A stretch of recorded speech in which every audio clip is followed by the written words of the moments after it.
All right. Tell me if this sounds familiar. You eat a good breakfast. Maybe you have some cereal, some oatmeal, a smoothie, and you feel really proud of yourself, right? You're doing good. And then by 10:30, you're checking your bag to see what snacks you have. So it's not that you're bored, you're actually hungry. Again, if that's you, you're in the right place. We're going to get into that today. Why are you always hungry? And this is why your body is not burning the fat that's on your body. So, I'm Ryan. I am a keto coach. I am a certified advocate through the Metabolic Terrain Institute of Health, and I am passionate about helping men and women suffering from metabolic issues to reclaim their health and vitality through lifestyle changes. And we are in the midst of our Keto Reset series. And so I'm talking today to that one woman in particular. Maybe she's like over 40. She's done every diet under the sun, but she's smart. She's disciplined in every other area of her life. But food feels like that one place where it's just not clicking. And she wants three things. She wants her clothes to fit again. She wants her labs to stop moving in the wrong direction. And she wants to stop thinking about food all day long. So last week, I talked about why ketosis is still a thing we should be considering, right? It's not a bad diet. And we talked about the benefits of being in ketosis. And we focused on one simple change. So we didn't just try to go straight keto, right? We didn't change everything all at once. We just changed one thing. We changed our breakfast. We looked at having a higher fat, moderate protein breakfast. We said a 3-to-1 fat to protein ratio, and we pulled our carbs all the way down to pretty much zero, right? So I gave my example of what I have for breakfast. Generally, it was eggs and butter, a fatty coffee or fatty tea, and we just changed breakfast, nothing else. And I asked that you just kind of notice, right? So if you are with me on this, were you still starving at 10 o'clock in the morning? Did you snack less throughout the day? Did your energy feel a little bit more steady? So you can let me know if you are trying this out with me and you've noticed a small shift. Okay. So these little changes are clues that your body is learning to run a different way. And today we are going to answer the big question behind all of this is why am I always so hungry? Even when I try to do the right thing, I'm trying to eat the right foods, why is my body holding on to fat when clearly I am not starving in real life, right? And many times we're taught like it's about willpower. You just need to eat less. Stop being so greedy, right? You should just get up from the table, try harder. And I don't buy into that. And I don't think you should buy into that either. And I want to show you that your hunger is telling a very clear story, and it has to do with the kind of fuel your body is used to burning and the hormones that control whether you can reach for that stored fat or not. So today we are going to do three things. I'm going to show you in simple language the difference between carb burning and fat burning. And we're going to connect that to what you'll actually feel in your day. The cravings, the nap after lunch, the evening snacking, all of that. And third, we're going to tie it back to that new breakfast that if you're following along, you will be eating, and see why that little change starts to put you in fat burning mode. Okay, so let's get into it. I should have some slides here. So let's pop them up on the screen. There we go. All right, I got a little tea. I need to take a little sip and then we're going to go. This is a rooibos chai, decaffeinated or no caffeine chai tea with some coconut milk in it. All right, here we go. So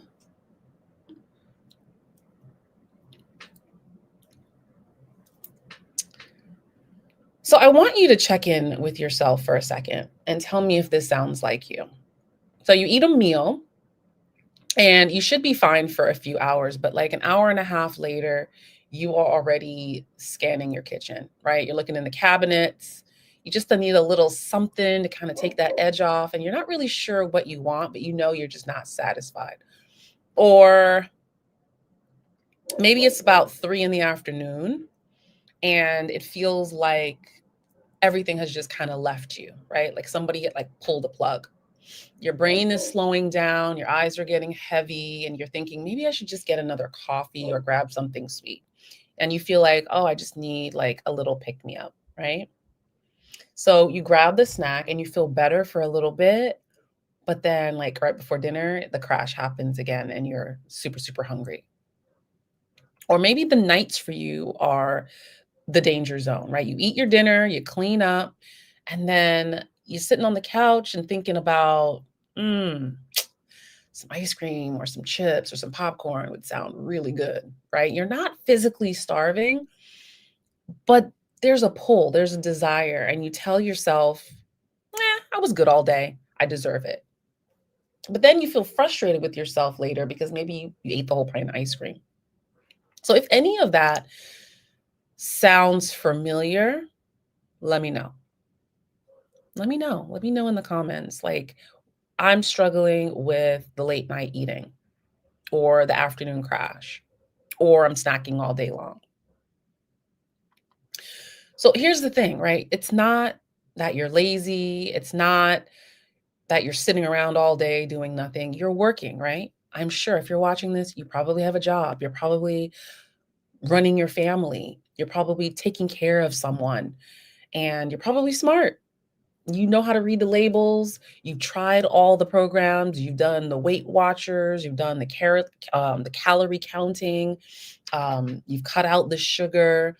Maybe you've even tried keto in the past, right? You care about your health, and you want your clothes to start fitting better. You want to be around for your grandkids.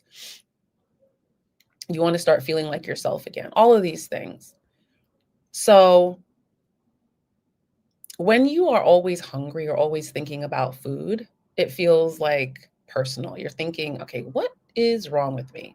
Why can everybody else seemingly handle, a normal lunch or normal meal, and I'm over here like digging through the snack drawer or looking in the pantry in the afternoon for a snack? So if that's you, it's really not random, and it's your body telling you that you've been relying on the fuel that you've been relying on, which are carbs. And I'm going to unpack that in a second. So let's take a look.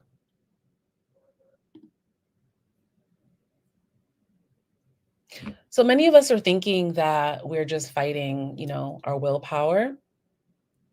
And I'll hear women say all the time, man, I just need to be more disciplined, right? Or I'm good until I get home from work and then I ruin it. Or I know what to do, but I just can't seem to stick to it. And I'm going to push back on that because, again, if you can hold down a job, you can raise kids, you can show up for everybody else, you can pay your bills, you can manage your appointments, your kids' appointments, remember everybody's schedule. I don't think you have a willpower problem. I think it's a fuel problem.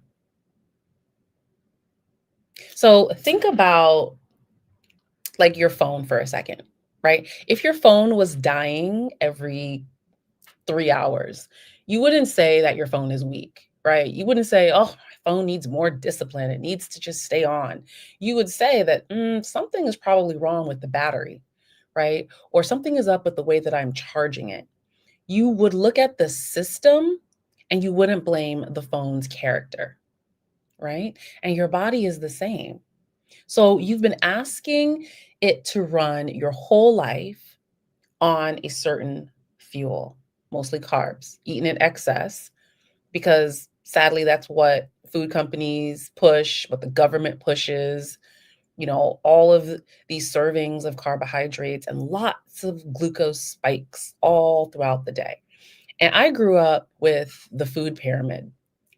You learned it in school, and the bottom of the grains and the pasta and the cereal and the rice, and they tell you 6 to 11 servings each day of grains, pasta, cereal, rice, all of that. So starches were the foundation of our plates. And the USDA's guidelines, although they've changed slightly, I think it's 6-ish servings of carbs a day. That's way too much for me. That would not work for me. But our bodies have learned that this is just how we operate, right? We burn through the quick stuff, the quick carbs, and then we scream for more. And we have been trained from birth pretty much to eat all day long, right? I talk to my son about this all the time because he's eating all day long. So they have breakfast at home, right? And then they go to school. And some schools now, they have breakfast, right? They have breakfast at school. Some kids are having breakfast at home and breakfast at school. Maybe, maybe not. But then there's a snack, right? In the middle of the morning. And then they have lunch. And then they come home from school and then they have a snack again, but the after school snack, right? And then they have dinner. And then they might have an after dinner treat. And that behavior is ingrained. We've been doing it since we were kids, right? So all the snacks that we've been trained to eat and all the eating, we're spiking our blood sugar. And the snacks that we're choosing are often, especially as kids, they're having sugar snacks. They're having the chips, the crackers, even the fruit. Excess fruit is going to spike your blood sugar. So what you're calling like no willpower is simply this. Your body's fuel tank got low and you only trained it to pull from one kind of gas. So, of course, it's going to yell for the fuel that it knows, carbs. So now as an adult, when it's 10:30 and you're running to the snack drawer at work, it's your fuel system that's talking, right? That 3 p.m. crash is your fuel system that's talking. That nighttime snacking spiral, the fuel system is talking. It's very predictable. And I hope that this is like feeling more freeing, right? So if you've been following along and you changed your breakfast in the last video, if you were able to go from breakfast to lunch and not feel hungry, I didn't give you more willpower to do that, right? There was no like hypnotizing through the screen. All we did is we changed the fuel signal. We lowered the carbs, we raised the fat, we kept the protein nice and strong. So we calmed insulin down. And you may have noticed that on the mornings that you actually did it. And I hope that you did it. And if you haven't, go back and watch that video and do it. But on the mornings that you did it, there was less frantic energy around food. And it's not because you're turning into a better person or you're becoming more disciplined. It's that your body is getting a different message. So today, as we're talking about carb burning versus fat burning, I want you to keep this lens on. Okay. We're not broken. Your body is doing the best it can with the instructions that we've been given it since we were little. And the good news is that the instructions can change. And you change the first instruction with your breakfast. So today I'm going to show you what those instructions actually are under the hood so you can stop guessing and stop beating yourself up. Okay, so on the next slide, I'm going to lay out the two main fuel modes that your body can run on. So let's take a look.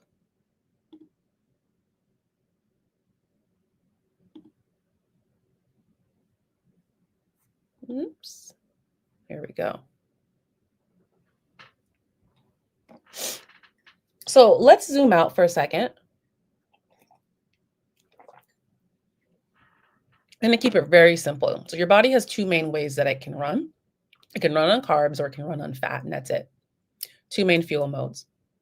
In carb burning mode, your body is living meal to meal. In fat burning mode, your body can tap into the storage that it already has. Okay, so let me break it down into like real life terms. So carb burning looks like you eat something that breaks down into sugar. You have your oatmeal, your toast, you have granola bar, a big bowl of fruit, and your blood sugar rises and your pancreas is sending out insulin to clean that sugar out of your blood, right? Get the sugar into your cells. The sugar goes into your cells for energy and the extra gets stored. So you get a little burst of energy, you feel awake for a bit, and then the blood sugar drops. So your brain is looking for, okay, where's my energy source? So you think that you need a snack, or you need more coffee, or you need coffee and a snack, right? And that's the whole cycle of carb burning. But fat burning is different. In fat burning mode, the carbs are lower and less frequent. So your insulin stays calmer and your body is not dealing with those big spikes all the time. So when your insulin is calm, your body can finally open the door to the stored fat and it can say, okay, we have fuel on board our bodies. We don't need to panic. We can just pull from there. And that fuel is steadier. It doesn't feel like a rush and a crash. It feels like, okay, I made it from breakfast to lunch without being hangry, without wanting to bite someone's head off. So here's the important part. Most of us in this country have been trained into carb burning from childhood. And I just talked about that, right? The cereal and juice for breakfast. We have the sandwich and chips for lunch. We have the pasta for dinner, and then snacks all day long. So your body does what a smart body does, and it adapts. It says, okay, we are carb people. We burn the quick stuff. When that runs out, we'll just scream and yell for more. Right? It's a pattern that our body has been put under. So another analogy is imagine that you're at a job where you're paid in cash several times throughout the day. So 9 o'clock, you get paid. At noon, you get paid. Another bit of money at 3 o'clock, some more money at 7, and you get used to that. So you're just spending what comes in. And you count on having those little paychecks showing up, right? Now imagine that one day your pay schedule changes. You work all morning and nobody hands you anything. You work in the afternoon, still nothing. You would start to panic, right? You'd be like, okay, how am I supposed to live if I'm not getting paid all day long? Because in this story, you actually have a savings account, right? With plenty of money in it.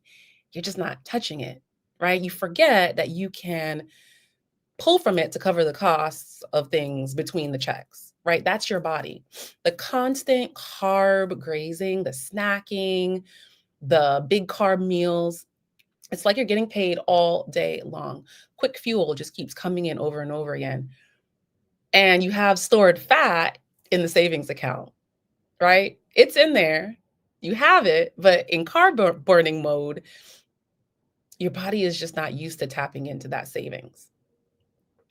So it's just waiting for the next little paycheck, right? The next little stack of carbs.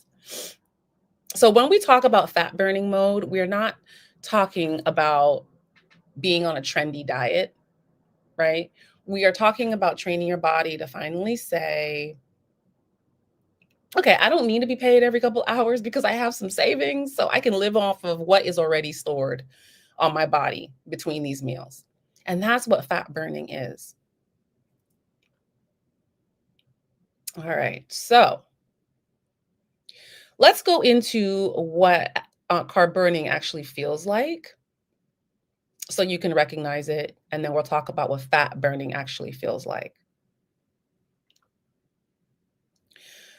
Okay, so carb burning, what it feels in real life is you eat, you get a little bit of energy, and then you think, okay, I'm all right. And then a couple hours later, the energy drops, your brain is fuzzy, you're thinking about food again, but it's really loud, it's really bossy. It's like, feed me, feed me, feed me now, right?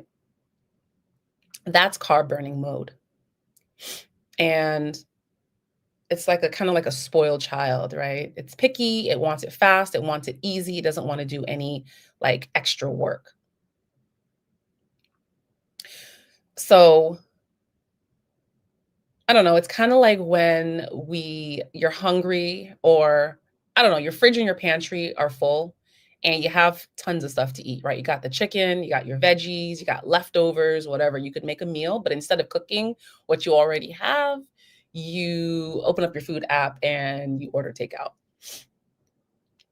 So you pay more money and there's food just sitting in there, right? That's carb burning. Your body has plenty of food in the fridge. It has your stored fat right there, but you keep ordering takeout. So hopefully all these analogies are, sitting with you, you're getting it.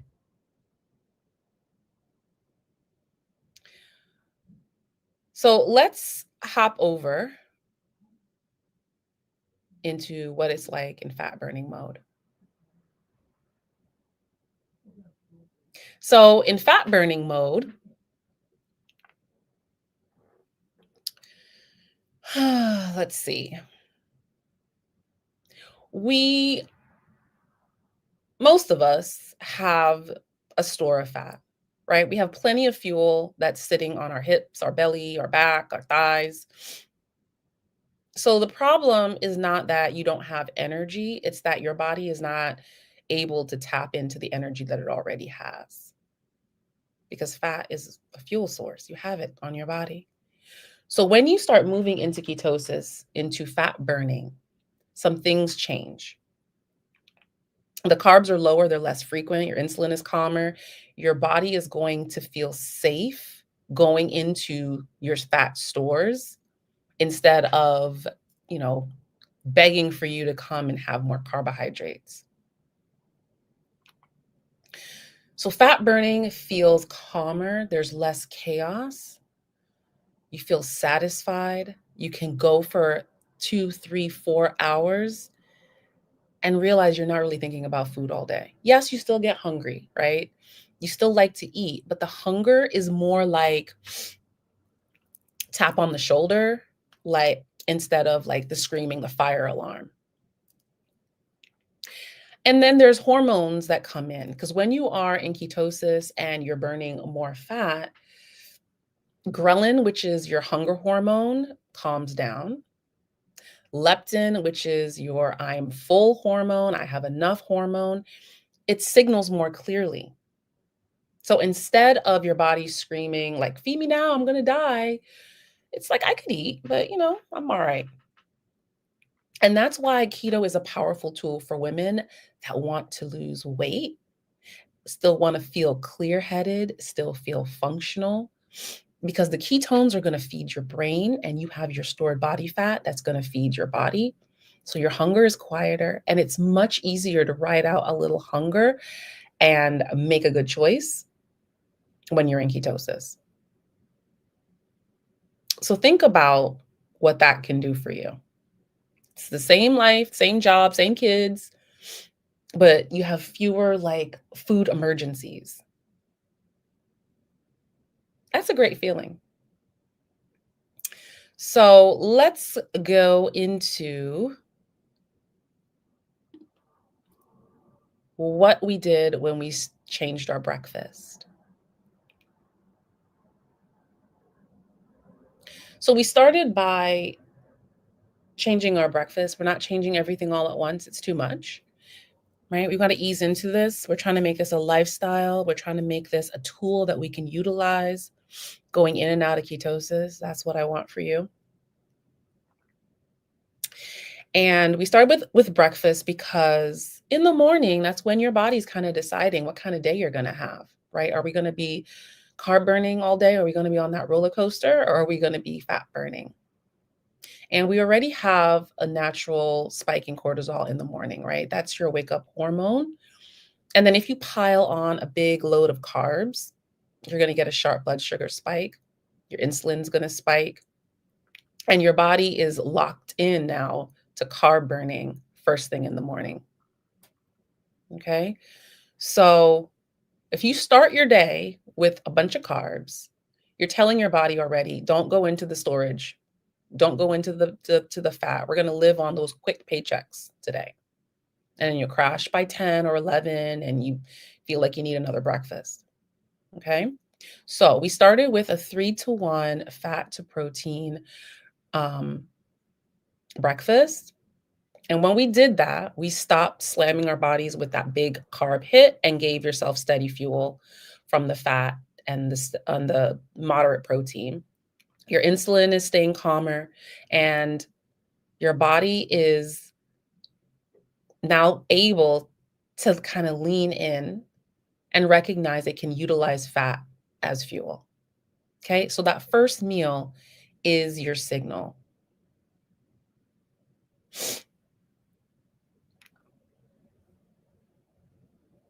So we're going to continue on with this trend now. So if you've done that for a full week and it worked for you, I think it's time to move on to the next step. If you were inconsistent with it, you didn't give it a good shot, I would try that again. Go back and watch my previous video from last Sunday and make sure you have all of the things that I suggested that you have, and get started with a keto style breakfast. All right. If you are already with me, then we're going to move on to, oh, I have a comment. Thoughts on fasting? Been doing a 48-hour fasts here and there. Fasting is great, but it's even better if you first know how to get into ketosis. And fasting may not work for everyone right away, but yeah, we can definitely talk about fasting. Let's see. So the week 3 action step. So again, your goal is to get into a state of ketosis. I'm walking you through it very slowly. Okay, so this week again is going to be very clear, very simple. We don't need a whole bunch of rules, right? We just need a couple of things that we need to do. So we're going to keep that same breakfast, 3-to-1 fat to protein ratio. It's a fatty breakfast, high fat, moderate protein, and pretty much 0 carbs, right? So we want to have about 20 grams of protein-ish. If you're a little bit bigger, you might have a little bit more. If you're a little bit smaller, maybe a little bit less, but that's about 3 eggs if you're having eggs for breakfast. And then you want 3 times that in grams of fat. Okay. So it could be eggs and butter. If you like sardines or fish, you could do a tin of sardines and put some olive oil with it. You could do a fatty coffee with a couple of strips of bacon. You just pick what works for you, right? You just keep that ratio. For lunch, you're going to do the exact same thing. Okay, so this is like breakfast part 2. You could literally eat the same thing you had for breakfast for lunch if you don't care about variety. But again, you want to have that same ratio. You want to keep the moderate protein and keep your fat up high, 3 times whatever you're having in protein as fat, and almost no carbs. So what that looks like for me might be a small beef patty. You can put some salsa, like a spoonful of salsa or some hot sauce or something on that to give it some flavor. You could put a slice of cheese. I'm trying not to eat as much dairy, but that could be another option. You could top it with maybe half of a small avocado and a few tablespoons of oil. So that would be a lunch. If it's so fatty and the fat is getting to you, cutting it with some like pickles or something acidic can help. Just have a couple, right? So some other options might be a tuna salad, so like tuna or chicken with mayo. You could do a chicken, like a turkey or chicken thigh or something like that. Maybe a chicken thigh, skin on, top it with some olive oil. I wouldn't do like big piles of veggies yet because I know, okay, keto, you can eat vegetables. Yes, of course. But remember, our goal is to get into ketosis. And this is for the women that are struggling to get in. This is for if you're not sure that you actually even been in ketosis yet, you're just eating a keto diet, but you're not really in that metabolic state. We're trying to get into ketosis. Okay. And maybe next week we'll talk about, well, what does that feel like and how do we test for it and all of that good stuff. But for right now, we're just going to change our breakfast and our lunch, keeping the carbs super, super low. All right. And then I want you to keep checking your blood glucose. So you don't have to do it every single morning. Maybe pick 3 mornings and check your blood sugar before you eat, before you have coffee. Wait 30 minutes or so after waking up. Don't do it immediately. And then write that number down. And you're looking for trends. You want to see if there are any shifts in your glucose that week. Fourth is you want to make sure you keep your water and your electrolytes up, right? Aim to drink at least half your weight in ounces of water. Maybe you might need a little bit more. Add in a scoop of electrolytes a couple times a day. So again, I fill up like about 32 ounces of water. I like the Ultima. I put a scoop of that in, but you could use Element or whatever electrolyte you like that does not have any carbs in it. No carbs, no calories, none of that stuff. Okay, and you add that to your water and you're drinking that. Now you want to do that at least twice a day. Okay, so we want to avoid any of the headachy stuff, the keto flu stuff. All right, and then troubleshooting. So if you are really still hungry from breakfast and you're not making it to lunch without thinking about food, take a look at your fat. So it may feel a little like unnatural to eat all the fat. Maybe you're skipping the fat. You want to eat the fat. Maybe even put the fat in first. So have it first and then have your protein because sometimes we'll eat the protein and then not want to eat the fat. So be deliberate with the fat. If you know you've eaten your fat, maybe you need to add a little bit more, add 1 or 2 tablespoons more. You can add it to your meal. You can add it to your coffee. I like to just eat butter. Maybe I'm weird, but you can do that. All right, but don't let the fat be an afterthought. So it's going to give you those calories to make you feel satiated. If you really cannot stretch from breakfast to lunch without a snack,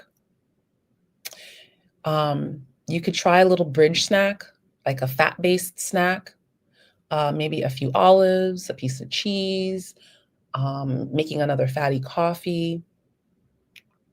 But keep working on having that breakfast in the morning until you need the snack less. Okay? All right. So I think that's it. We're going to continue on with our fatty breakfast, adding a fatty lunch, keeping up with your electrolytes. I suggest, again, you take your multivitamin, and that's it. So let me know if you have any other questions, and I will see you next week. Have a beautiful week. Bye.